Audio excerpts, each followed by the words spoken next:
What if one man's refusal to assume the worst saved the entire world from nuclear annihilation? In 1962, a Soviet submarine officer had seconds to decide, is this war, or is this a mistake? His answer determined whether humanity survived. October 27, 1962, the Cuban Missile Crisis. US and Soviet forces on the brink of nuclear war. A Soviet submarine, B-59, was deep underwater near Cuba, cut off from communication with Moscow. The submarine crew had no idea what was happening on the surface, where the war had started, whether their country had been attacked, whether they were humanity's last hope for retaliation. Then the submarine was hit by depth charges. Not to sink it, but to force it to surface. The US Navy was signaling, "Come up and identify yourself," but the Soviet crew didn't know that. They only knew they were under attack. In the submarine, 3 officers held the decision to launch a nuclear torpedo.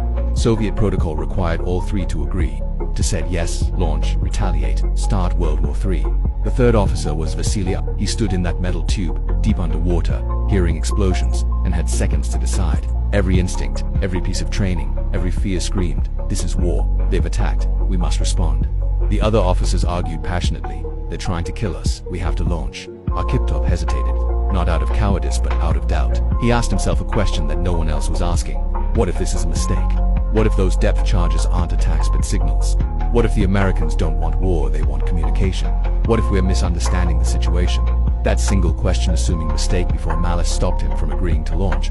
Arkhipov refused to authorize the launch. The submarine surfaced and the world discovered there was no war. The depth charges were signals, not attacks. The US Navy wanted the submarine to surface and go home, not to destroy it.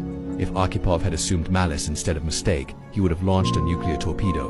The US would have retaliated. The Soviet Union would have launched ICBMs. The world would have ended, but Arkhipov assumed mistake. He gave humanity the benefit of the doubt.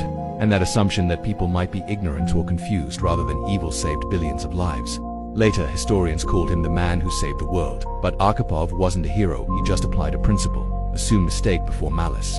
That principle is called Hanlon's razor. Arkhipov returned to the Soviet Union, continued his career, and died in 1998, largely unknown. The world never knew how close it came to extinction. But the lesson remains. Most conflicts aren't caused by evil. They're caused by miscommunication, misunderstanding, and misinterpretation. And assuming mistake before malice escalates almost everything. Hanlon's razor says, never attribute to malice what can be adequately explained by stupidity or mistake, or ignorance, or confusion. It's not naive optimism. It's strategic de-escalation, because the moment you assume malice, you respond with aggression, and aggression creates the very war you feared. Assume mistake, and you create space for resolution. The principle Arkhipov used was, assume mistake before malice. When the submarine was hit, the default assumption was